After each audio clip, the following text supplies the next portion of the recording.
to heal, support the poor. Task done, a moment to relax. Mission supported by parallax. Successful gathering of charity. Only it's slated for parody. Parody, not charity.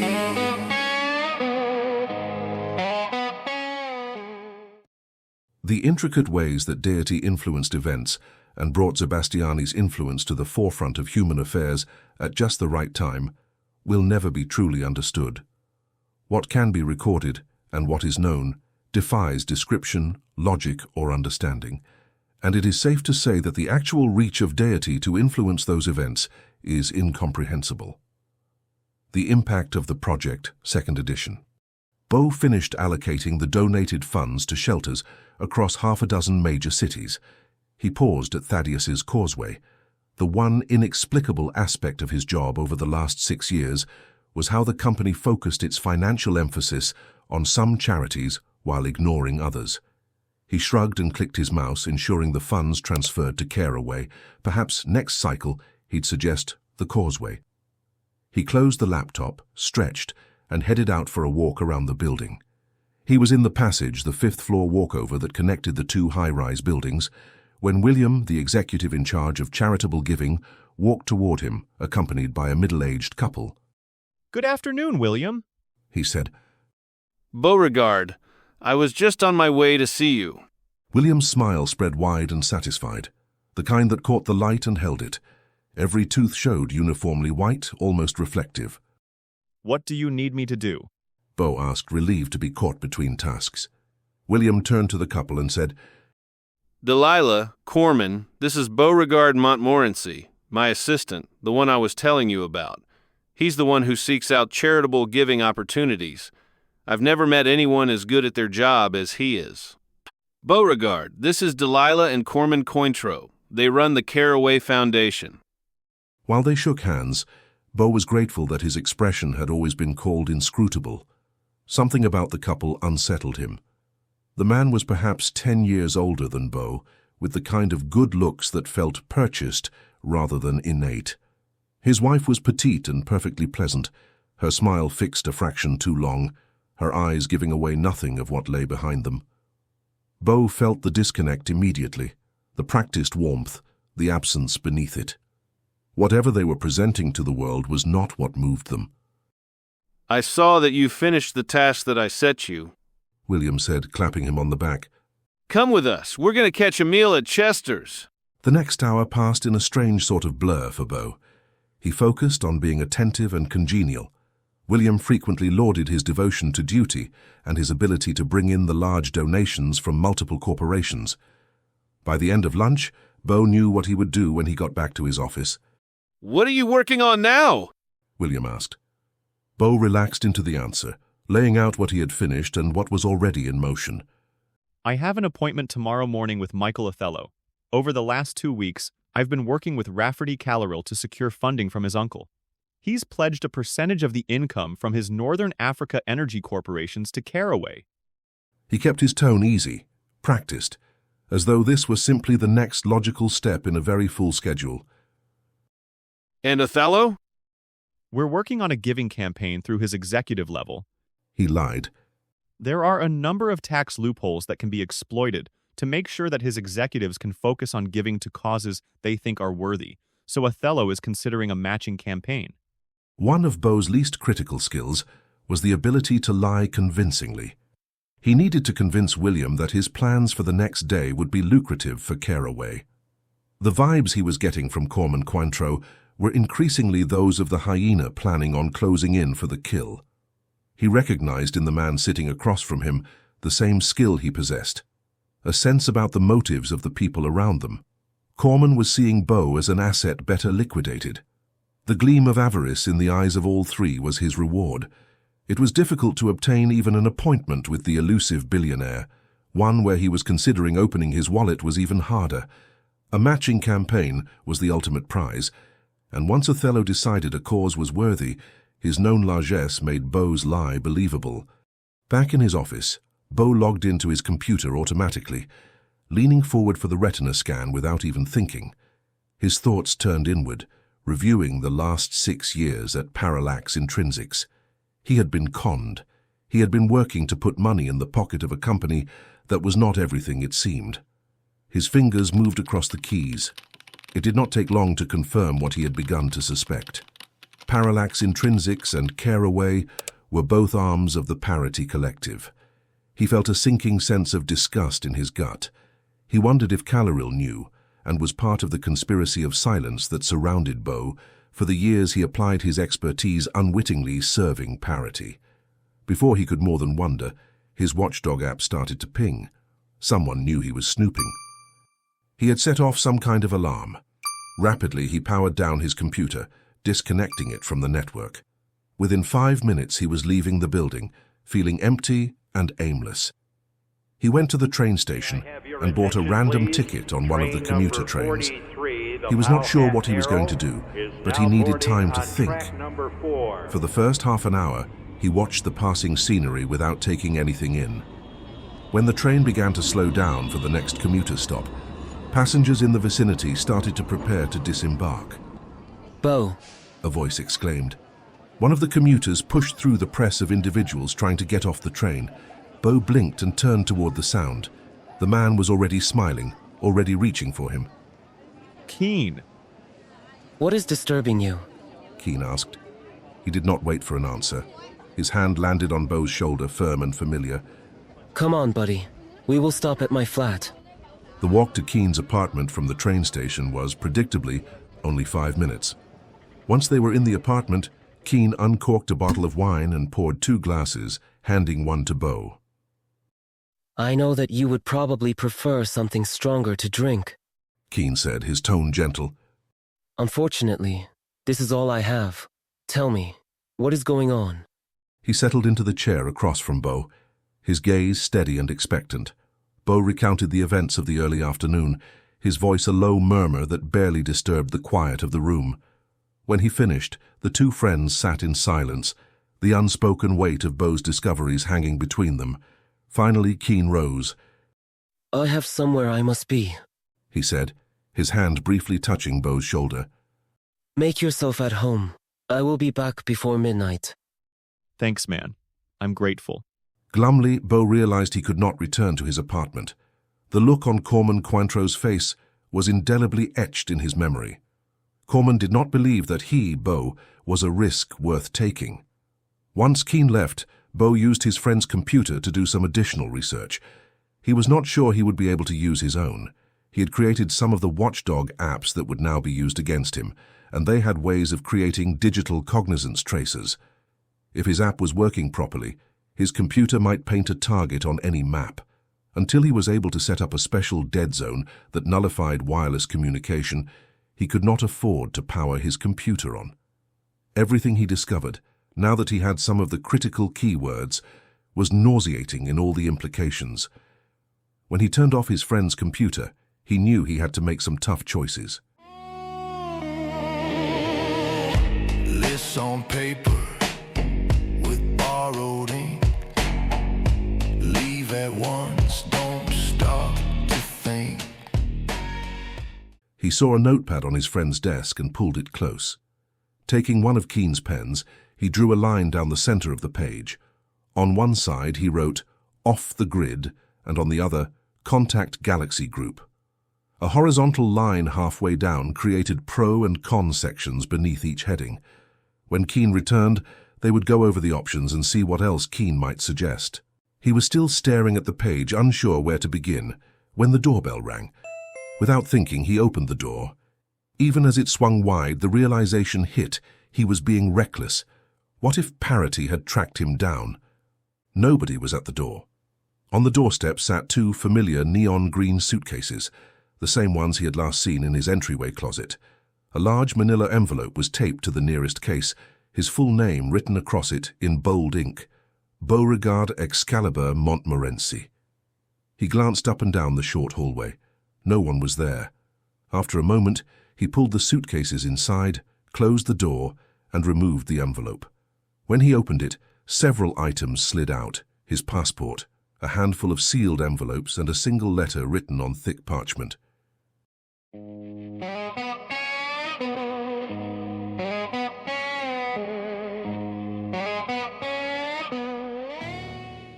Having learned from Keen Zakarian of your interest in changing employers, I am prepared to extend an invitation for you to interview for the position of personal assistant to Sebastiani Zakarian. The individual selected for this role must possess the capacity and discretion required to navigate the intricacies inherent in international relations. I am satisfied that your experience and aptitude meet this standard. Should you be willing to take a leap of faith, I believe that decision will prove rewarding. Enclosed you will find airline tickets, travel expenses, and a detailed itinerary. If you proceed with the interview and the position is offered to you, you may expect both personal and professional fulfillment. Follow the itinerary exactly. Upon arrival in Barcelona, provide the enclosed address to a taxi driver.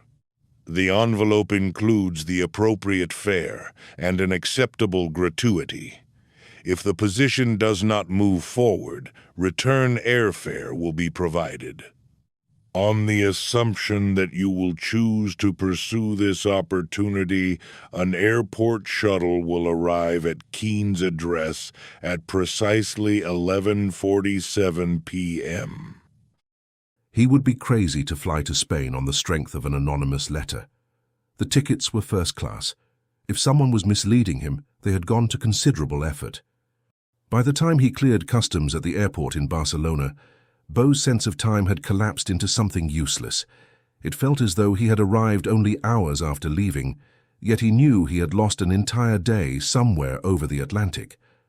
Once the official was finished with him, he closed his passport and tucked it into a pocket before pulling his luggage toward the curb. Dawn was just breaking, and a line of taxis waited as if for a brand new day. It was early Saturday morning when his plane had lifted out of San Francisco. Now it was just after 6 a.m. here. He resisted the temptation to ask for a hotel and gave the driver the address, recalling the instruction to follow the itinerary exactly. Nearly an hour passed before the taxi reached the address on the card. The driver stopped before an imposing security gate, and an armed guard stepped out to ask his business. I am supposed to have a job interview with Sebastiani Zakarian. The guard kept his hand on his sidearm the entire time he was communicating with someone via his cell phone. After a short time, he returned and asked Beau, "You may proceed to the house if you will yield up your cell phone and consent to a search." Beau was not going to travel all the way from San Francisco to Barcelona and turn back because of a little search. Of course, He said. Do you wish me to get out here? The guard nodded and said, "You will be transported to the house. Your taxi may depart." Beau climbed out, and after his suitcases were pulled out of the trunk, he presented the envelope to the taxi driver, asking if it was enough. The driver counted through it and looked at him with a large grin. "It is more than enough.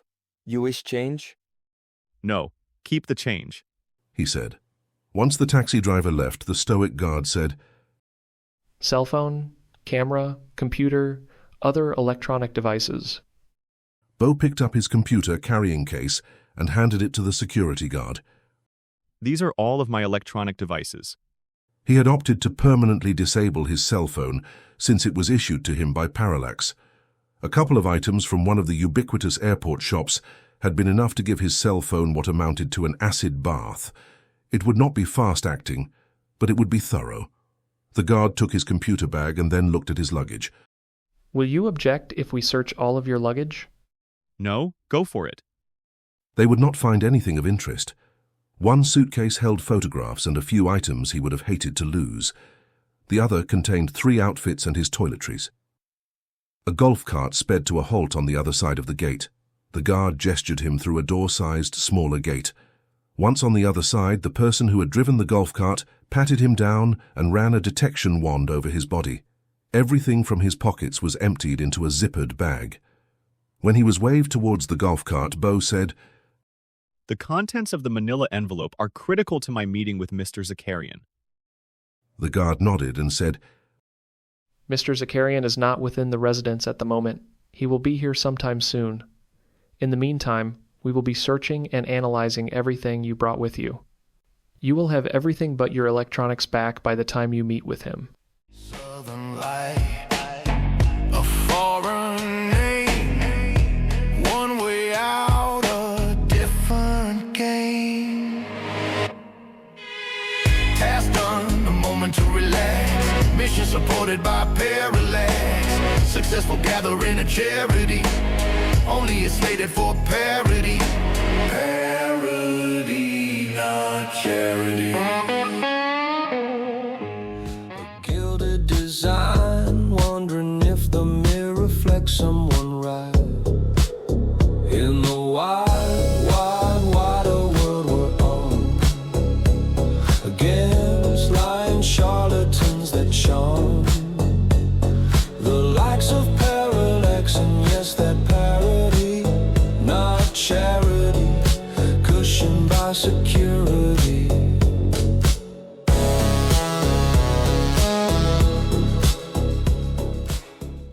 Phineas Armstrong was the joker in the deck, the element of chance introduced into two disparate efforts. Hath and Estolia's mission to save the planet from the power-hungry, and the power-hungry's drive to consolidate their dominance, rendering it unbreakable and impermeable. His insane efforts touched as many lives as the Lion's decree in Hath, deciding who would be allowed into the nation to work on the project. History will look back on these events and see either a grand synergy or a cosmic chaos. Gideon Zakarian designates journal. 3 weeks later, Bo sat at the breakfast table wondering if Sebastiani Zakarian would ever appear. A couple were ushered into the room where he sat, and he stood up, at first wondering if the man who had entered was his unknowing host. After a moment, however, he recognized him. You're Reardon Cormac, aren't you? Reardon smiled and gave a bow of his head. This is my wife, Melody. Zeb asked me to come and meet with you since he was quite unavoidably detained. I'm Beau Montmorency, he said. Bo sat back down at the breakfast table and was grateful when the unobtrusive staff brought food out for the couple. The servants had already cleared the table of dishes, leaving only a pot of coffee. After they were done eating, the other man said, Do you mind if we have a chat right here at the breakfast table? I think it's a delightful room. This is fine by me, he replied. My wife will stay as well if you don't mind. Bo could see that there really was not a choice being offered to him, but he did not care. His job was so vague that it did not really matter. From what I understand, Bo, Reardon began, you received a communication urging you to meet with Zeb to potentially become his personal assistant. You were not at all sure if he knew you were coming, or whether you would actually get a job. But having learned about many of the unsavory aspects of your former employer's business dealings, you chose to leave and take a chance on a new job. That about sums it up, Bo said. He shuddered slightly at the thought of the things he had accidentally uncovered about the supposedly non-profit group that employed him for 6 years. I was the one who sent you the letter, Reardon admitted. I didn't know if you'd accept the invitation without additional incentives, but I was pleasantly surprised when you chose to follow the provided itinerary exactly. It was especially interesting to note that you didn't open the envelope with the cab fare. You had the driver open it. You made his day when your tip was nearly the same as the fare itself. I wanted to see whether you'd divert any of that money into your own pocket. I've never been motivated by money in a big way, he said. I was more interested in the job than in calculating cab fare or figuring out whether I could skim a few dollars for myself. Bo's thoughts slid back to the moment his instincts turned against Caraway. The deeper he dug into the code, the clearer the pattern became. Shell transfers, false charities, money routed through layers designed to blur ownership. Criminal. If he hadn't tripped an alarm, they might have accepted the fiction of his meeting with Michael Othello. But suspicion changed the calculus. Once they realized he had seen too much, they would not hesitate. A few $1 million would not outweigh containment. He had only just accepted that he could not return to his apartment or his job when someone knocked briskly on Keen's door. The reason Zeb couldn't make it out here is that he got unexpectedly married. He's been on honeymoon in the Mediterranean. Reardon leaned forward. I really wanted you to take this unexpected and unexplained offer, Bo. I believed you might be murdered if I did not remove you from where you were. Reardon held his gaze. There was no drama in his face, no attempt at emphasis. A flicker of doubt moved through Bo. Had it truly been that serious? Did you get any proof that I would be harmed if I remained? Reardon looked grim. Your duplex burned down. He gave Bo a moment to absorb it. It was not accidental. You were the target. His gaze held steady. We intervened where we could. The only casualty was the elderly cat belonging to the couple upstairs. You have no home to return to. Do they think they succeeded? Mary nodded. We used a few strategic bribes. My brother Keen tearfully identified the body, and a homeless person who died of natural causes was buried in style. Bo felt a wrench of unreality. He had known he could not go back, but he had not imagined they would erase him. Then her words sank in. Keen is your brother? She gave a small smile. He let me know about your situation, and I informed Reardon. Aside from a few friends, Keen among them, and a mother whose memories ended years before she met his father, he had no family left. There was little to mourn, a job that had soured, a duplex reduced to ash, and cousin the cat lost in the fire. What now? He asked. I hope you will understand, Reardon said carefully, that your personal computer was accessed. The evidence you gathered against Parity has been secured and added to a file we have been compiling on that organization. It was one of the necessary steps. The sensation was familiar, the same tightening at the corners of his eyes he had felt the day he met Corman Contro. Awareness prickled as he mentally itemized the safeguards on his computer, biometric locks, cascading alerts, digital tracers that would have ignited the moment an unauthorized hand touched the system. Access without his knowledge would have alerted Parity within minutes. Then he remembered the third night at the Zakarian complex, the unnatural depth of his sleep, the leaden fog when he woke. He grimaced. You drugged me to access the computer? Melody's laugh was musical, bright with satisfaction. I think that Keen is a genius. She beamed at Bo. Yes, you were drugged. Keen said you are one of the most perceptive men he knows, that you read a room the way other people read a screen. He warned us that if Parity ever let you sit across from one of their architects, you would see through them. Her smile sharpened slightly. They made that mistake. Did you know that you were adopted? Reardon asked. Bo acknowledged that with a brief nod. He knew, but only because his mother's dementia meant that she was permanently stuck in the past. For her it was 1988, more than 8 years before he was born, 6 years before she met the man he thought was his father. Until the psychologist at the assisted living facility suggested he should stop visiting her altogether, their visits were always chaotic, churning up emotions for both of them. She would tell him how traumatic it was that she and Charlie discovered she couldn't have children, couldn't carry a pregnancy to term. He didn't know who Charlie was, but it wasn't his father.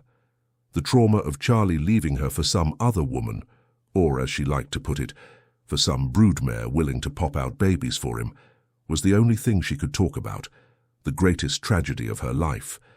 He couldn't discover any further details, since his father was dead and his mother couldn't remember. I had you investigated extensively once you were safely within this complex, Reardon said. From what I gathered, I probably know more about your background than you do. He glanced at his wife, who nodded slowly and reached out to caress his hand. Your mother was Casey Amador. She planned to raise you herself as a single mother. When she learned that she was dying, she arranged a private adoption with the condition that you be named Beauregard Excalibur. Your parents were happy to receive a newborn son without having to go through the usual channels. Casey died 3 days after you were adopted. The information came too quickly. Names, conditions, dates. Bo let the facts settle into his heart, his soul. He didn't trust himself to respond.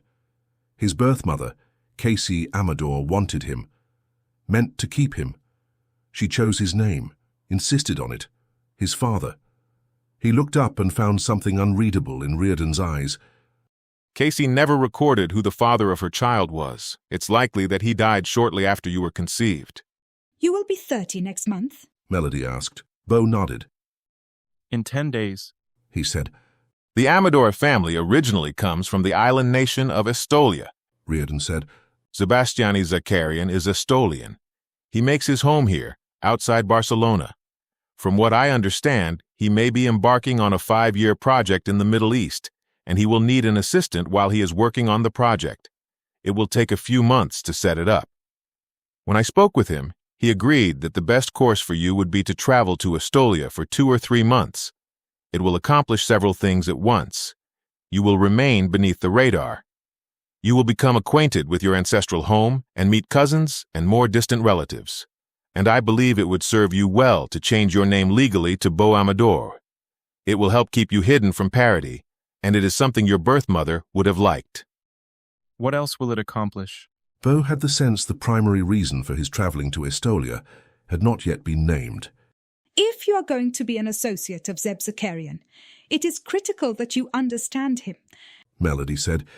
You will spend your time in Estolia, coming to know the religion and the nation in a way that prepares you to serve him well. The position you are being asked to accept is not temporary. It is a lifetime post.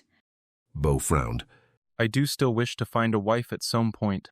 He had begun to think about marriage in the last few weeks, since he came to live in this complex. Melody laughed. Marriage is sacred to Estolians. She glanced at her husband with a peculiar expression. Zeb would want you to marry, and he would expect you to put your wife first. Okay, He said. I'll go to Estolia. He did not have any other plans for the rest of his life. If this couple were telling him the truth, he had no other life to return to. Will I be staying at a hotel?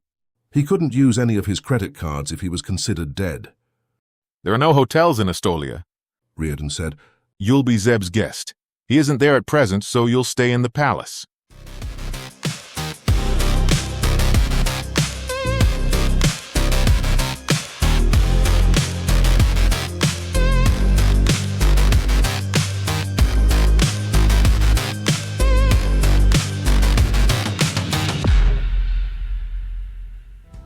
In Estolia, where his story is told, a wondrous woman, hair wild and black, approaches the carriage, a new chapter's track. His guide departs, leaving him to explore in this land where he's been dropped ashore, determined to stop parity's deceit. I asked my uncle, the keeper, about the aura. Since women are not gifted with the aura, are they to be left in loneliness if a man sees it but rejects the possibilities? Can more than one man see any one woman's aura? How does it work? It seemed most unfair that Deity gave all the signals to men, along with the promises and requirements. Women, it seemed to me, were left to simply go along with the decisions and choices laid out by the men. His response, I will never forget. Cassie, Deity has always had the needs of the women of Estolia at heart. Everything that the men of Estolia are constrained to do is designed with the health and happiness of women in mind. It might seem as if Deity thinks only of the men and cares nothing for the women, but it is almost the opposite.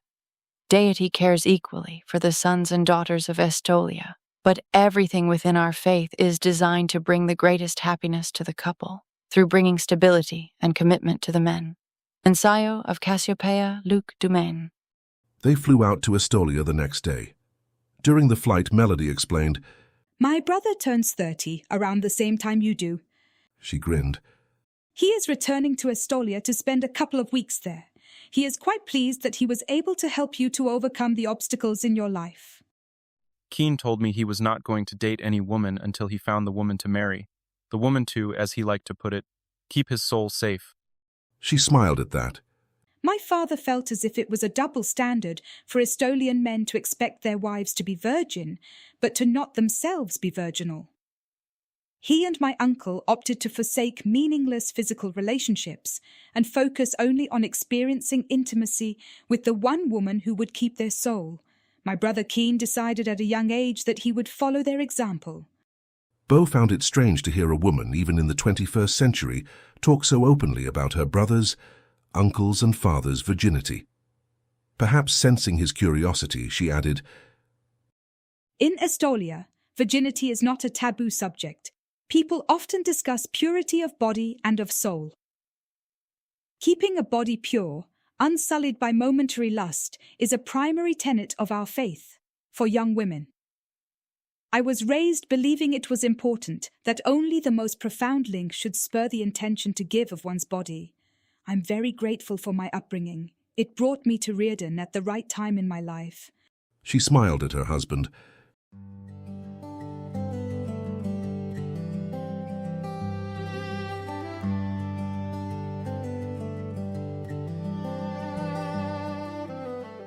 The helicopter settled onto a narrow strip of asphalt, carved along the side of the mountain. Wind from the rotors lifted dust and sent it skimming across the quiet runway before drifting back down. Off to one side, a pair of helicopters and a Boeing 737 painted in purple and green livery sat parked in orderly stillness. No ground crew approached, no service vehicles moved. The airstrip did not feel abandoned, only expectant and unoccupied, as though traffic here followed a rhythm invisible to outsiders. When the helicopter rotor blades slowed enough to permit it, Reardon stepped down onto the tarmac, Melody close behind him. Bo followed. The mountain loomed to their left, its slope rising steep and green above them. "We're going to have to leave right away," Reardon said. "They'll be along with a carriage to pick you up. If you tire of waiting, you can always start walking that away." He gestured vaguely along the flank of the mountain next to them, towards a larger peak. "Since that's your destination." Before Bo could ask any questions, Reardon and Melody were climbing back into the helicopter, and the pilot was gesturing for him to back away. He watched as the helicopter lifted into the air and flew rapidly back the way they had come. Once it was out of sight, and the sound of the rotors had faded with distance, he looked around, wondering exactly what was happening. When the beautiful pastoral scene of horses grazing in paddocks did not yield any answers, he decided to start walking towards the mountain. He had not gone far when the thunder of hooves broke across the quiet air. 4 blood-red horses, harnessed to an ornate carriage, raced toward him and pulled to a sharp halt a few feet away. The driver held them steady as an elderly man climbed down and began limping in Bo's direction. "Hello, sorry I am running late," he said as he limped closer. "My name is Zeke. You are Bo Amador?" Yes, Bo said. Melody and Reardon Cormac flew me in, but apparently they had somewhere they had to be, so they just left me. The other man grinned. "They expected me to be here to greet them. As I said, sorry I'm running late." He stooped and picked up one of the suitcases. "If you will climb up, we will travel to the palace." In no time, Zeke turned the horses back toward the large mountain Bo had been approaching. They traveled at a sedate pace while Zeke gave him further information.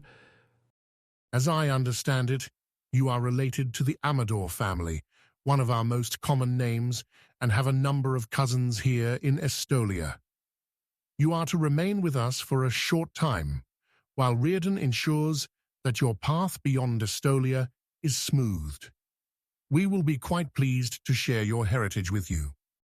I've never really heard of Estolia, Bo admitted.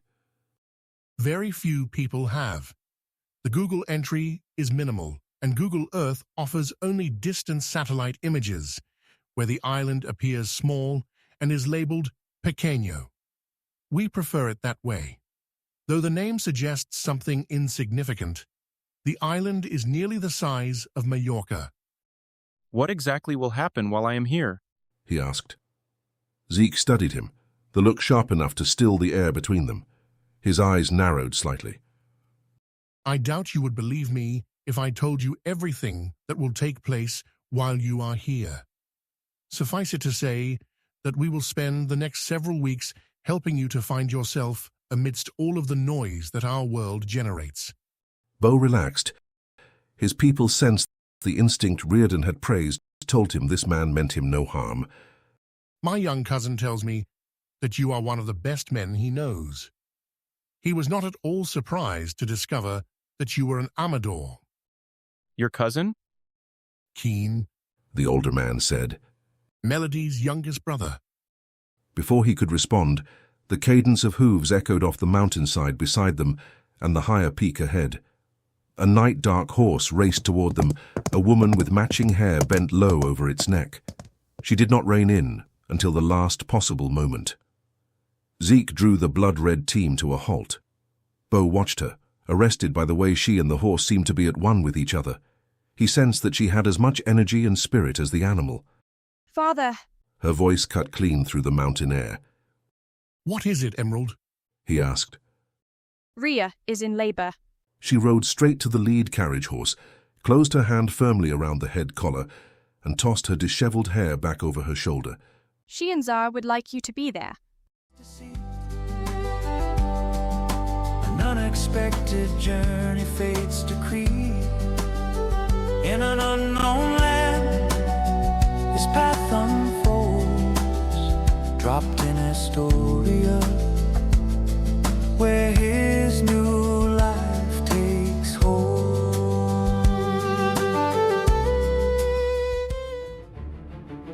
Past erased, present ephemeral, unreal.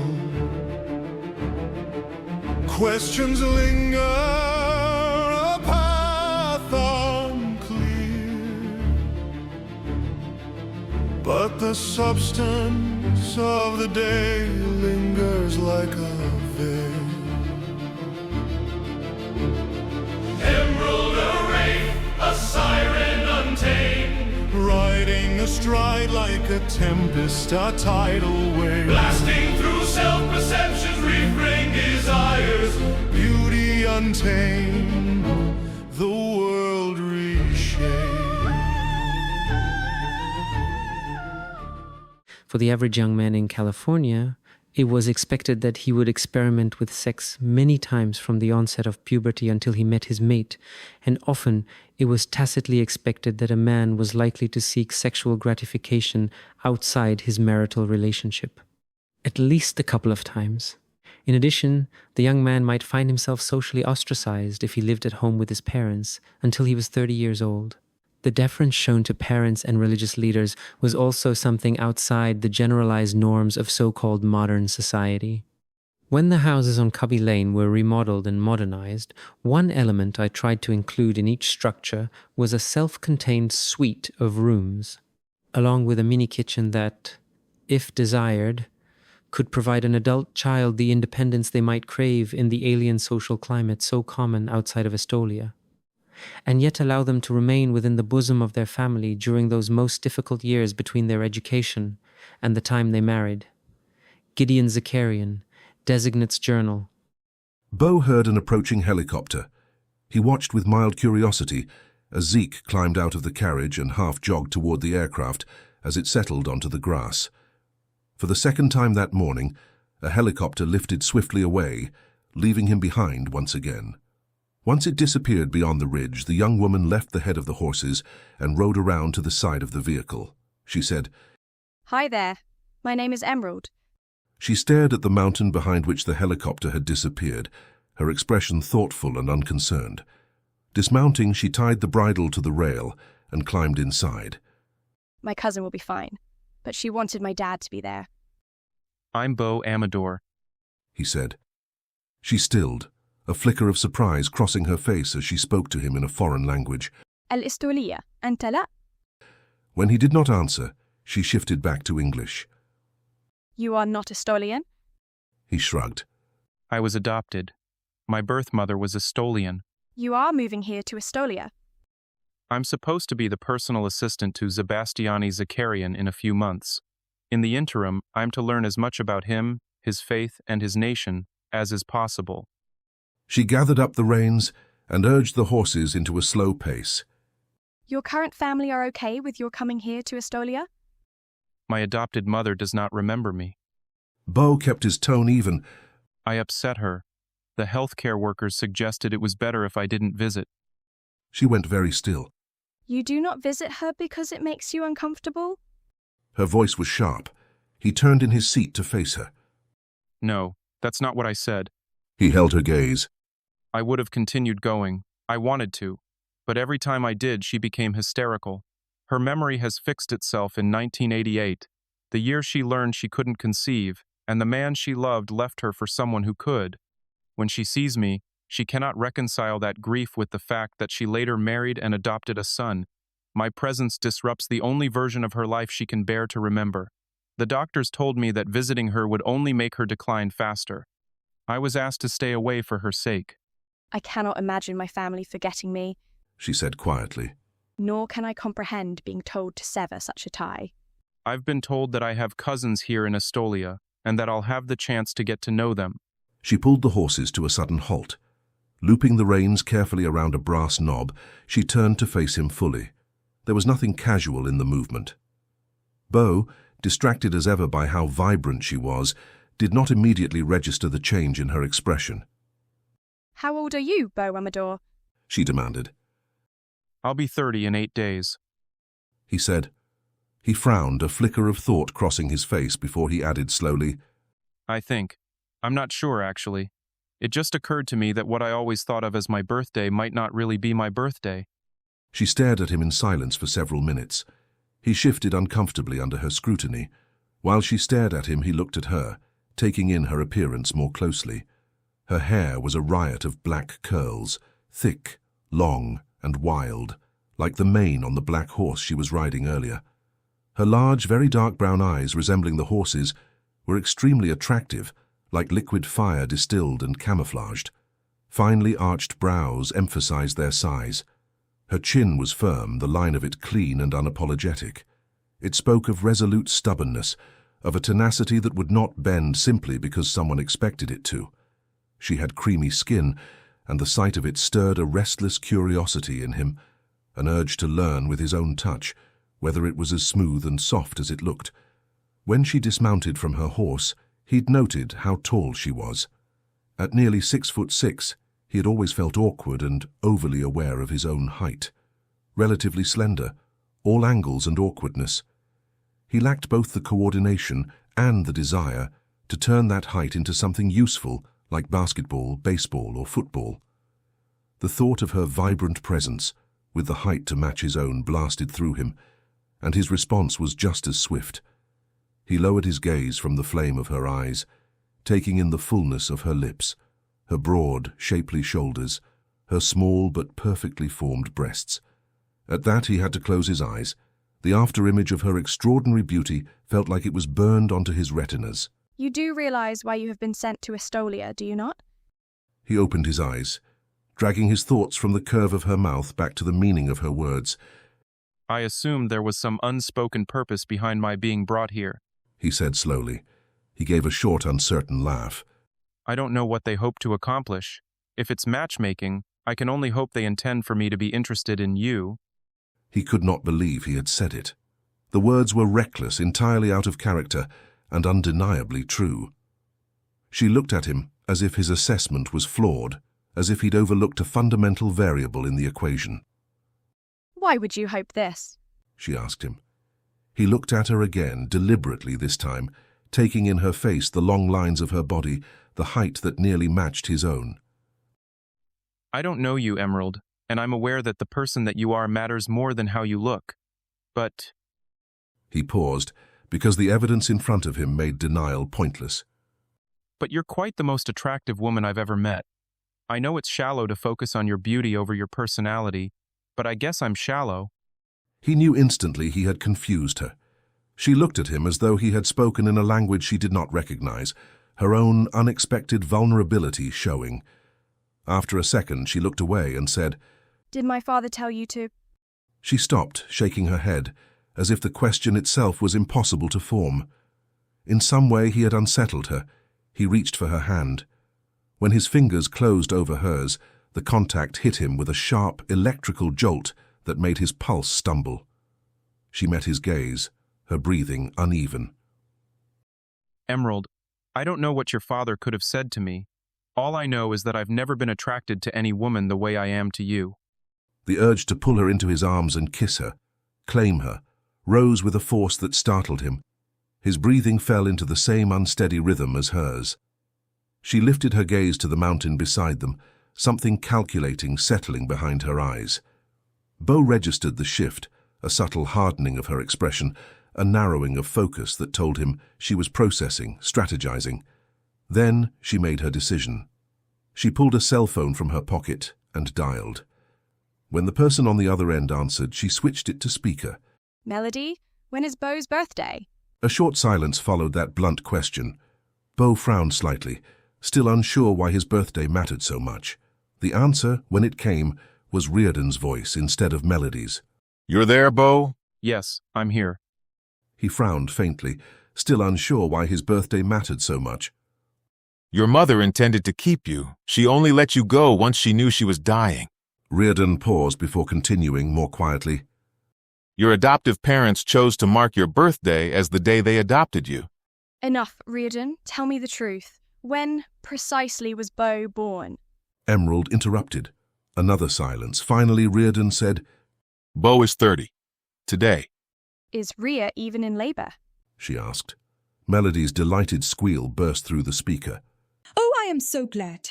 Reardon added dryly, "I don't think anyone was trying to deceive you or Beau. Not everyone meets their Kaylee in time to do anything about it on their birthday." But you hoped. She said. Reardon's voice was gentle. "The triplets were invited over. I don't think anyone thought he would be—" He broke off. Beau frowned at Reardon's message. He was implying that nobody thought Beau would be interested in Emerald. He went to argue, but she shook her head, her eyes fixing on his. Thanks, Reardon. Beau and I will stop at the temple.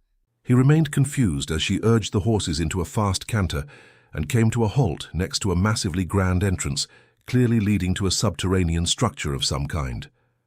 Several young men came forward to take the bridles of the carriage horses. Emerald looked at him. Beau, Amador, do I seem to glow for you? She asked. Beau said, You do glow most convincingly. You are extraordinarily beautiful. When I look at you, I want to. He broke off, feeling the burning heat on his face. He could not simply tell her that he wanted to kiss her, touch her, and then claim her. His body grew taut at the thought. Right, she said. She climbed out of the carriage and he followed, feeling dazed. When she went up the steps leading to the exquisitely carved double doors, he followed willingly. Whatever she planned, wherever she was taking him, he had to stay with her, accept all she was willing to give him, and maybe ask for more. He wanted to hold on to her tightly. The double doors were opened by silent men in religious garb. He barely noticed them. All he could focus on was the feeling of her hand holding his, a current passing between them, and the profound sense that every step he took was taking him to his destiny, his future. Another man in robes guided them down a short hall to the right, stopping before an additional set of carved double doors. He tapped on one door before pushing both inward. Emerald led him inside while the doors closed behind them.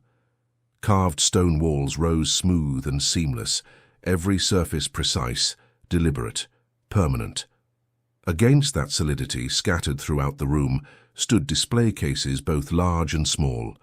Across from the entrance, a broad sweep of shelving, seemingly carved from the mountain itself, held an assortment of artifacts, some fragile, others darkened with the patina of age, contrasting sharply with the immaculate precision of the stone enclosing them. An immense desk dominated the chamber, and another man was rising to his feet, smiling as he rounded the table to greet them. Emerald array, the siren untamed, riding astride like a tempest, a tidal wave blasting through self-perceptions, reframing desires. Beauty untamed, the world reshaped.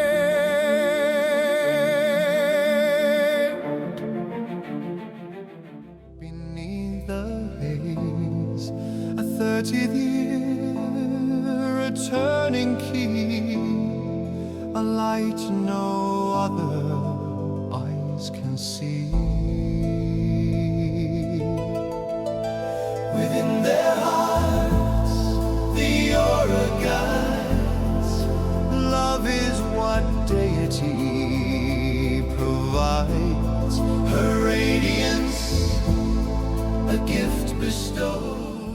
33 young people departed Estolia as a result of the slaying of Patriciala and Apollyon, descendants of Amador and Dumaine, Aldrin and Estrella, Delmont and Caudle. They were those who felt that the virtue demanded by Deity was outdated, outmoded, and unrealistic. As keeper, I felt a great sadness knowing that it was my failure that helped drive them from Estolia's nurturing arms. I can only hope that their descendants will rediscover Estolia and reintegrate back into her arms. Peritarsis, Capitulo 36. Bo looked at the man approaching them and marveled at the power emanating from him. He glanced at Emerald, searching for any sign that a ceremony was required. She merely looked determined. How is Rhea? She blurted. The other man did not appear surprised. His tone was even and controlled. As I understand it, your father arrived in time to give her a blessing. She had twins, a boy and a girl. Tsar declares they have more children than anyone had a right to expect after only 4 years of marriage. That seemed to soothe some of her agitation. She drew in a slow breath and turned to Bo. After another steadying breath, she faced him fully. Bo, this is my cousin Nicodemus Luciano Zakarian. He is the keeper, last resort, and first consul to the king. She inclined her head toward Nico. Nico, this is Bo Amador. Nico extended both hands, palms up, in invitation. Bo hesitated a moment, then tentatively placed his hands in Nico's. A jolt of sensation surged up his arms, similar to what he felt when he first touched Emerald. Nico's eyes met Bo's, assessing his worthiness. After a brief pause, Nico released Bo's hands and gestured toward the table. Just after they sat down, a woman with extraordinary multicolored hair entered the room, pushing a cart with tea. She set it out on the table along with 4 cups, before sitting next to Nico, her hand finding his in a gesture that spoke of a mutual affection and camaraderie between the two. Her hair was dyed a literal rainbow of colors, only emphasizing both her natural presence as well as her height, broad shoulders and large frame. She wasn't as tall as Emerald, but she carried off her unorthodox appearance with aplomb. Bo, this is my wife, Kenzie. Kenzie, this is Bo Amador. He only just discovered that he is Estolian and is here to get a sense of who he is. He shook her hand without any profound jolts of sensation and exchanged polite greetings. Nico, what is going on? Emerald demanded. He looked from her to Bo and back again. A slight smile curved his lips and he asked her, What do you think is going on? She made a rude noise, clearly exasperated. When Nico did not add anything to his question, she said, Bo turned 30 today. He seems to see my aura. Kenzie made an exclamation of delight at that, her whole face lighting up in pleasure. Bo looked from her to Emerald, and then finally to Nico. Nico's smile was gentle when he asked Emerald, You do not believe he is seeing your aura? She flushed in embarrassment. Why would Deity do it? She asked. Do what? Bo asked. No one answered him. His jaw tightened. Would someone please tell me what the hell is going on? Nico leaned back in his chair, clasping his hands over his abdomen. He glanced briefly at his wife, then to Emerald, before fixing his attention on Bo. In the Estolian faith, one of the primary goals of every man is to find the woman who is perfect for him so that he might marry her as soon as possible after his 30th birthday. Deity, which is what we call our God, will help a man to know when he meets the woman who is perfect for him, if he needs help, by showing him her aura. When a man sees the aura of the woman who is right for him, he is compelled to cement the union. Emerald is having trouble believing that Deity has indicated to you that she is the one woman who is perfect for you. She was right for him. That much was obvious. But a woman that vibrant, that beautiful, could have any man she wanted. Why would she want him? Tall, lanky, forgettable, penniless. No prospects beyond working for her uncle. Heat crept up his neck. The room felt tighter. I'm sorry, Emerald. The words cost him more than he expected. A sharp internal wrench, as though something luminous had been placed in his hands and then taken away. If she did not want him, he would not force himself where he was not wanted. So, you do not see my aura? She asked. That threw him. He looked from Nico, who was still sitting back in his chair, allowing the drama to play out, to Emerald, before saying, You look like all the peace of the world, diffused into pure form, shining out brightly like 1,000,000 stars. If that is an aura, I see it. I don't think I've ever wanted anything more in my life than to claim you for my own. I know that there's a lot I don't understand. I'm very sorry if it means you're forced to be with me. I'll leave if you want me to. I imagine you expected a handsome, rich, influential man to see your aura and claim you. Not someone like me, penniless, homeless, jobless, not to mention tall, geeky, and gawky. She snorted. Why would any handsome, rich, influential man want me? Was she testing him? But you're exquisite. His brows pulled together, and he glanced briefly at Nico. Had he missed something obvious? Surely you expected to find a man who at least came close to you in looks, someone as beautiful as you are. She did not answer. Words were easy when he was dealing with business and community leaders. Now, when it mattered, he felt painfully inarticulate. He was standing on a precipice. One wrong word, and he could lose this chance at heaven on earth with Emerald. The right ones might open the future he could almost see, but the words would not line up. He dragged a hand through his hair. His lack of eloquence was costing him everything. Nico leaned forward and said to Bo, "If you had only two choices, one was to marry Emerald tonight and the other was to never marry her, which would you choose?" His eyes met hers. I would marry Emerald the instant I could get her to agree. I certainly would not say no to her. "Why?" he asked. Because she's the most beautiful woman I've ever known, and the thought of having her as mine permanently kindles my imagination. I feel unworthy of her because I'm being superficial, wanting her in my life permanently based on surface impressions. But I want to spend my life getting to know her. Nico turned to Emerald and said, "What about you, Emerald? I promise you that your father did not set this up. Bo is entirely in ignorance about auras, Kayleys, and even his birthday was a mystery to him. Are you willing to keep his soul safe?" Her attention winged back to him, and she reached out to deliberately touch his hand, sending a familiar jolt of sensation through him. This is what it felt like to be lured by a siren. There was literally no other choice left to him but to follow this woman wherever she would lead him, whether it was to his destruction or to the paradise on earth her touch promised. He would go there gladly. Nico seemed to take that as a sign. He looked at Bo and said, "I caution you, Bo Amador, to keep in mind that this step you are about to take is irrevocable. For now, I will escort you to a private room where you and Emerald can discuss the situation. If you do not believe you can remain with Emerald for the entirety of your life, I would encourage you to leave her untouched, and you should return to this office within the hour." Not even knowing what he was agreeing to, he nodded. He would walk over burning coals to reach Emerald and keep her by his side. Nico rose and reached out a hand to his wife. "Come, Kenzie." As Nico and Kenzie walked toward the door of the extraordinary office, Bo turned to Emerald. She was on her feet, looking at him with a level of insecurity he disliked. He imagined how it would feel to dance with her, kiss her, hold her, possess her. Never before had any woman sparked his imagination like she did. He extended his hand to her, and ignoring Nico and Kenzie, said, Emerald, I can tell that there is much I'm ignorant about. The only thing I know for certain is that I want you by my side, forever. Please, won't you be my lady? I stand unworthy in her glow. No wealth, no home, no grace to show. Yet in her gaze I'm made anew, a man with purpose, pure and true.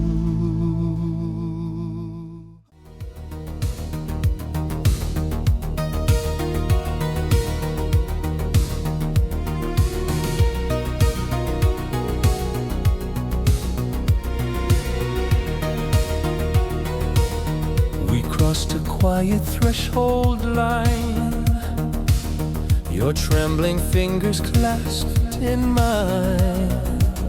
Moved by the spirit here tonight, we stand between the dark and light. When I learned that Tiran al-Karn was dead, I mourned his passing. Within the framework of his nation and society, the way he treated me was unique. He accorded me more respect than any woman in Izalunder could expect. In the privacy of our rooms, he spoke with me as an intellectual equal. At night, he desired nothing more than to hold and be held. I should have hated him for forcing me to marry him, for keeping me, for accepting his nephew's kidnapping of me. Yet during the months we spent together, he treated me in nearly every way as the most precious person in his life. Despite the unorthodox manner in which he brought me into his household, I mourned his death. He possessed a brilliant mind. He also ensured that I would not be left fallow, the Zalundi expression for a woman who has lost her male protector. He saw that I discovered my true destiny, and in retrospect, I cannot begrudge him the 6 months we shared. Kestrel Tahir Karnan, Collected Essays, Women of the Project. Her lower lip trembled briefly, her eyes moist, searching his, as if she was holding back tears while trying to read his thoughts. The exchange lasted only moments, but to Bo, it felt like nearing the end of a marathon, finish line in sight, uncertain whether he had the stamina left to reach it. Then her hand closed around his. The warmth of her touch, the quiet acceptance in it, felt like winning the marathon, breaking the tape, victorious. The jolt of that physical contact raced through his body. He turned, her hand secure in his, and left the office with her. Nico and Kenzie stood waiting in the wide hall. Bo followed the other couple through the temple's impressive spaces, his focus fixed on Emerald Zakarian. The warm clasp of her fingers, the sway of her hips beside him, the subtle lure of her scent, those were the only things he registered. He glanced at Emerald, intrigued by how close she stood to his own height. The thought slid through him, wondering if they would fit together as perfectly as his senses insisted. His imagination had just begun to trace that possibility when Nico's voice cut through it, jerking him back to the present and shattering the sensual imagery forming in his mind. "This is the seclusion suite," Nico said. "If you know within the hour that you are not right for each other, step outside. The acolyte will guide you back to my office." He gestured to the silent, robed figure holding the door open. Nico moved closer. His eyes met Bo's. "Take care, Bo Amador. You must be certain before you consummate your union. There is no going back once you have claimed Emerald." Moments later, they were alone in a beautifully decorated room. He felt as if impressions assaulted him from all sides, the beautiful surroundings, the sights, smells and sounds that went with them, coupled with the dynamic sensory overload of the woman who had promised to marry him. The swiftness with which they had been sent to this seclusion suite felt utterly alien to him. He would have preferred to get to know her better. Emerald released his hand and crossed to a beautifully made wooden table, its craftsmanship as deliberate as everything else in the room. An open bottle of wine rested in a bucket of ice beside 2 waiting glasses. She poured without hesitation and brought one to him. He accepted it, Nico's warning still threading through his thoughts. Instead of voicing the uncertainty tightening in his chest, he lifted the glass and drank. The flavor unfolded across his tongue, rich and layered, drawing a quiet reaction from him before he could stop it. When he looked up, Emerald was watching. Her grin held a spark of satisfaction, as if she had known exactly how he would respond. "Emerald," he began. "It's important to me that you know I haven't lied to you or said anything because someone else told me to. I never in my life believed in the idea of love at first sight, but now I do. If you don't wish to be with me, to explore this glorious connection, you should go back to Nico." He held his breath. Every instinct in him demanded that he reach for her and refuse the possibility of loss. Instead, he remained still and let the space exist between them. If she turned toward the door, he would not stop her. He knew, with a quiet certainty that settled in his gut, that this was it. If she walked away, he would never know what it felt like to belong to anyone the way he already longed to belong to her. "I did not think that you were lying to me, Bo. I was concerned that my father was trying to manipulate circumstances. He and my mother have been very worried about me over the years. I was convinced that they brought you here to try to see if you would see my aura." "Something convinced you otherwise," he guessed. "Reardon. He did not think anyone would see my aura." He remembered. "It seemed like Reardon did think that. I couldn't believe it, though. Why would he doubt it?" She led him to a plush love seat and waited until they were seated before she spoke. "I begin to believe you truly think I am beautiful." She lifted her wine, studying the surface before taking a slow sip. "I have lived my entire life knowing that I am too tall and too thin. No one in my family, with the exception of my mother, has ever seen me as beautiful. I have always been awkward, Emerald. She turned her face slightly away. About the only other relative who is equally awkward is my sister Miracle. But unlike me, she is going to be a stunningly beautiful woman when she grows up. Your sister? He asked. Miracle. She will turn 17 on Father's birthday. What makes her awkward? He asked. The conversation about her sister eased something in him. The tightness in his chest loosened as she spoke. She was premature, barely the size of my father's hand when she was born. She lacks coordination. She sighed. At least she is beautiful, unlike me. You are beautiful, exquisite. I am tantalized by the possibility that you might be willing to have me in your life permanently. I am nothing but a lanky, gawky, geeky man. You said something like that before. She said, her tone curious. But you are like my relatives, handsome, sure of yourself. You embody everything I have come to consider attractive. You are everything I have ever wanted in the man whose soul I would someday keep. Your cousin Nico seemed to think we needed to make a decision right away, he said. The word decision lingered between them. He knew what he wanted. He did not trust himself to name it without frightening her. She smiled at him. The nearly black irises of her eyes seemed alive with the fire of her personality. Nico knew that it would be impossible for you to be alone with me for any length of time without the two of us jumping into bed, she said. Mischief flickered across her face. Desire tightened low in his body. He wanted to possess her, more than he had ever wanted any other woman. So, the decision he wants us to make is whether or not to make love. He needed to be certain. One misstep could cost him everything. She slowly shook her head. No, Bo. He wanted the two of us to be certain we are willing to spend forever with each other.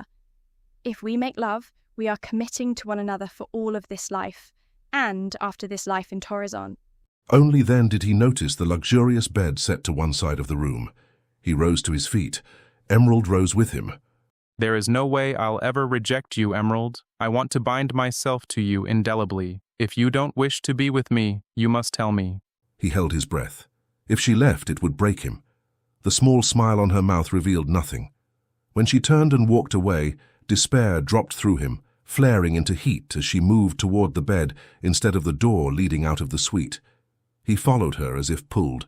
At the bedside, she untied the heavy braided rope that held a tapestry to one side, closing the bedchamber off from the rest of the suite.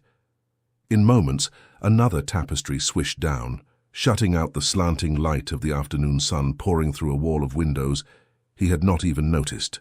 She approached him, and he could barely make out her features in the darkness of the room. When she halted in front of him, he did what he had been yearning to do from the beginning. He closed the distance and pulled her slowly into his arms, bending slightly so that he could cover her mouth with his own. The feel of her long, delicate fingers unbuttoning his shirt had his own fingers going to the hem of her blouse. He pushed it upward, lifting it over her head with her help. She pulled his shirt off his shoulders, dropping it to the floor. He gathered her close to his body, feeling her creamy skin against his chest, reveling in how perfectly matched they were to one another. She stepped back away from him, and he feared for a moment that she was planning on rejecting him after all. But then her hands were on his belt, releasing the buckle, then unzipping his pants. He unfastened her pants too, following her example and pushing them off her hips. He had to take a deep, slow breath to stop himself from pushing her briefs off and possessing her immediately. Bo, I need you, she whispered. Raising her hand, she gathered her thick black hair and pulled it to the side. Turning, she presented him with her back. It did not take a second invitation for him to remove the bra. When she bent to push her briefs down her legs and remove her shoes, he did the same. In moments, they were both naked. She led him to the bed and helped him pull down the covers. He straightened and truly looked at her, seeing her in all her naked glory. She was utterly flawless. Her breasts were small but perfect semi-globes with dark nipples. Her skin was creamy gold, her waist impossibly slender, widening out to broad hips. The fall of her hair, tangled, tempestuous black ringlets contrasted with her magnolia-tinted skin and drew his gaze downward to the triangle of dark curls at the apex of her thighs. For just a moment, he wondered if Parity had succeeded in having him killed. Heaven could not be any better than this moment felt. She climbed onto the bed, urging him to join her. Before he could worry about how much he should stem the passion raging inside of him, she was kissing him, matching the passion he felt inside with her own. Her lips were alive on his, her hands exploring his chest, his shoulders, his abdomen. Each kiss and caress was permission for him to reciprocate. Her body was responsive to his touch, and he marveled at the feel of her silky smooth skin as he freely explored every curve of her body. When his questing hands encountered the tight curls masking her most intimate recesses, he could feel the slick heat of her arousal. He pushed one knee between hers and then paused. He could not just take, he had to be sure she wanted this. Emerald? He whispered, questioning her compliance, wanting her to tell him that she was okay with his possession. Her response was not verbal. Instead, her hands curved around his hips, pulling him closer. He could not deny her unspoken demand, and in a moment they were coming together, creating a bond with one another that was eternal. This was heaven, being in Emerald's arms. He gasped in pleasure at the way her body gripped him tightly, the feel of her slick heat taking him in and surrounding him. He felt a peculiar disorienting wrench, as if his entire universe shifted focus, and he was building up a rhythm as their hearts and minds, their bodies and souls merged with each other. The sound of her sweet, beautiful voice exclaiming her pleasure was enough to bring him his own pulsing release of tension, coupled with pleasure coursing through his body. Only afterwards did the enormity of his actions settle into his heart and mind. He had barely met this woman, and followed that up by possessing her. Where you see strength, a worthy man. You name me perfect as I am. Moved by the spirit drawing near. Your quiet courage stills my fear. No shame, no shadow to repeat. Vow sealed in the seclusion sweet.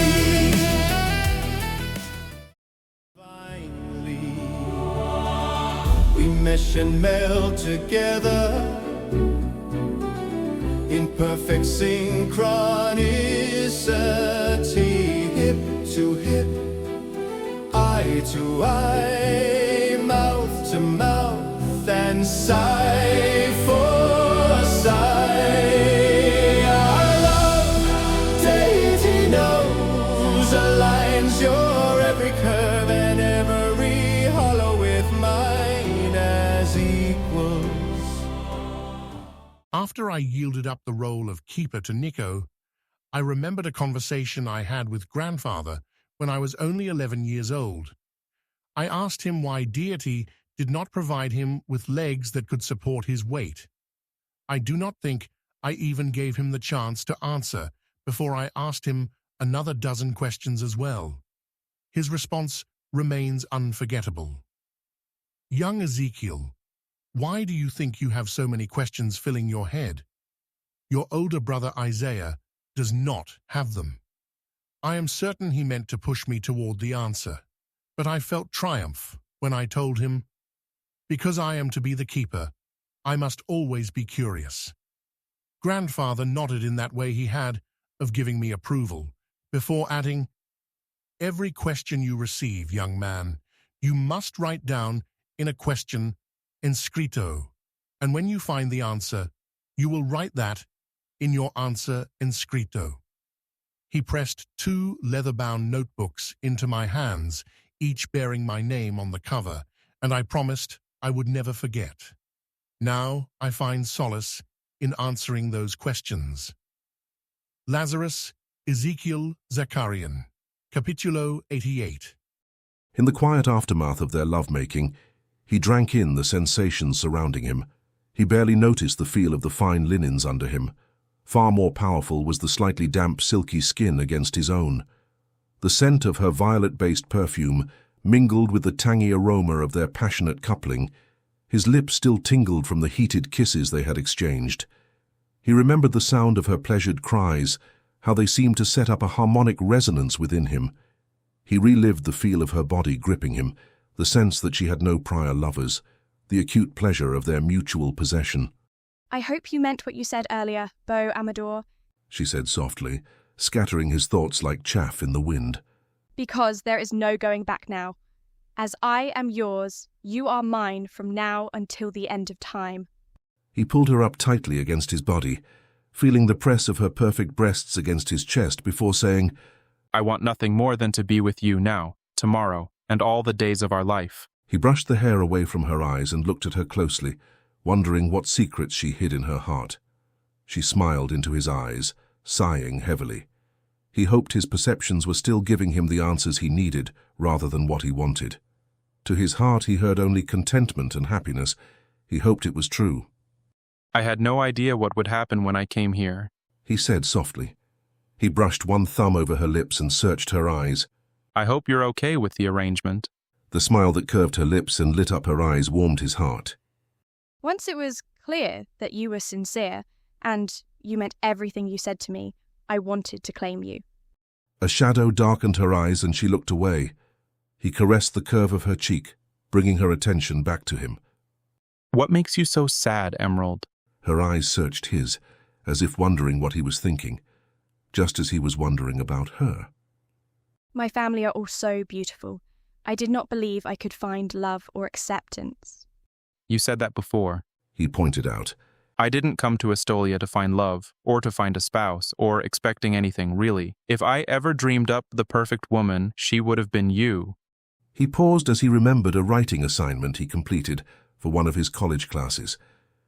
Actually, Emerald, I did write up my description of my dream woman. Would you like to read it?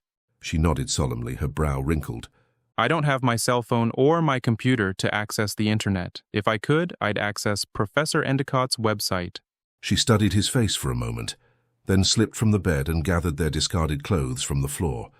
By the time she returned to him, everything lay neatly folded on the chest at the foot of the bed. She handed him her phone. As he pulled up Professor Endicott's course archive, he said, I called it Jewel of My Fantasies. We were assigned to write a love poem to our significant other, either real or imagined. It was one of 3 term paper options. I chose it because it sounded easy. Then I read the fine print. It had to run at least 60 lines and 200 words, with fewer than 75 words repeated anywhere in the poem. And there had to be a terminal rhyme at least every 3rd line, but the pattern was up to us. I'm no poet, Emerald. I was mostly trying to get an A in the class. Still, I was proud of it. He handed her the phone and watched her face as she began to read. Whatever its flaws, it was honest.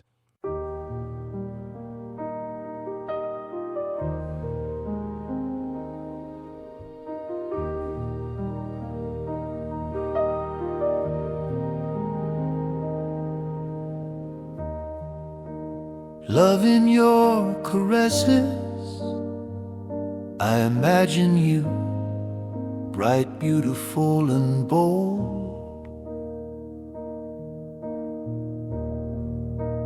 Lustrous black tresses streaming in the breeze.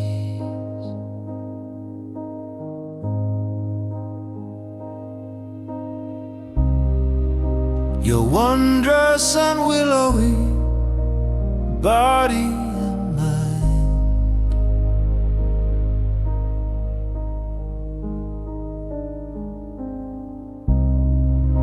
A quicksilver memories from fulsome dreams.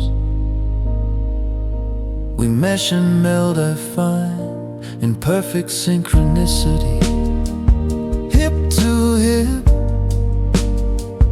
eye to eye, mouth to mouth, and side for side. Your every curve and every hollow aligned with mine. I do not lead, you do not follow. We strive together, equal side by side.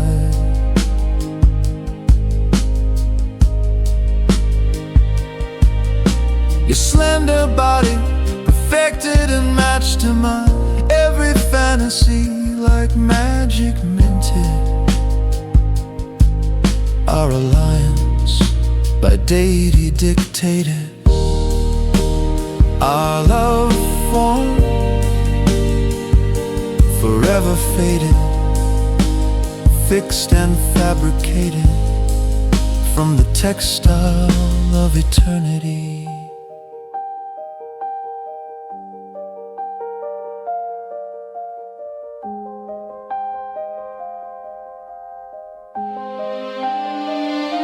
This perfect maze, you are my life, my wife, my soul made whole.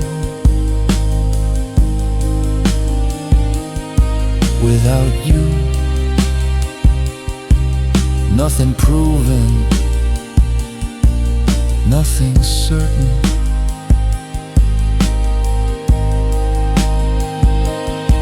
Yet I know divine inspiration designed our hearts. Perfection to imperfections matched. At last we meet, jeweled nymph of mine.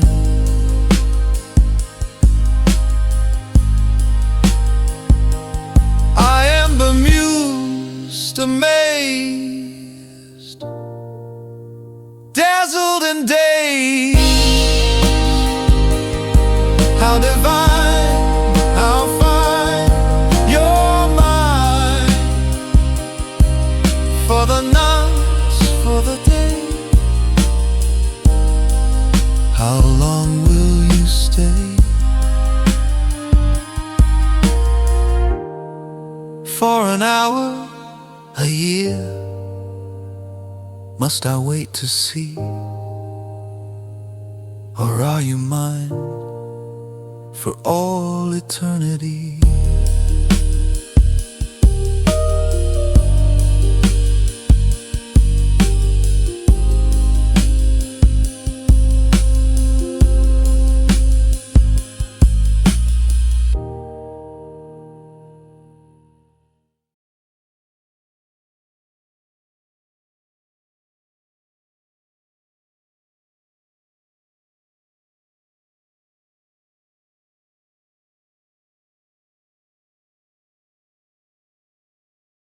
She switched the phone off and set it on the small bedside table, and then leaned back against the pillows.